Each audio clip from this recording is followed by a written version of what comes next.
రోజు ప్రపంచవ్యాప్తంగా ట్రెండింగ్ వార్తలు. అమెరికా అధ్యక్షుడు ట్రంప్ అణుశక్తిని ప్రోత్సహించేందుకు కొత్త ఆదేశాలు జారీ చేశారు. ఓరాకిల్, ఓపెన్ఏఐ డేటా సెంటర్ కోసం ఎన్విడియా చిప్స్ను కొనుగోలు చేయడానికి $40,100 కోట్ల ఖర్చు చేయనుంది. ఇజ్రాయెల్, పాలస్తీనా ఘర్షణలు కొనసాగుతున్నాయి. పశ్చిమ తీరంలో ఇజ్రాయెలీ సెటిలర్లు పాలస్తీనీయులపై దాడులు చేశారు.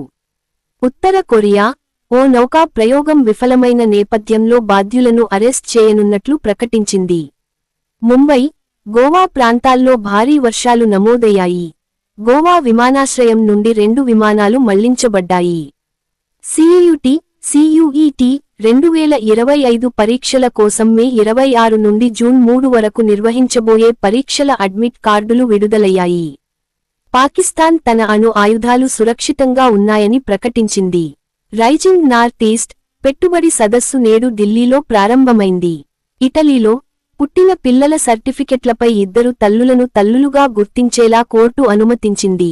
హార్వర్డ్ విశ్వవిద్యాలయం వీసా కార్యక్రమం ఉల్లంఘనల కారణంగా అంతర్జాతీయ విద్యార్థులను నమోదు చేసుకునే అనుమతిని అమెరికా ప్రభుత్వం రద్దు చేసింది. IPL 2025 Punjab Kings versus Delhi Capitals మ్యాచ్కి అభిమానుల ఆసక్తి.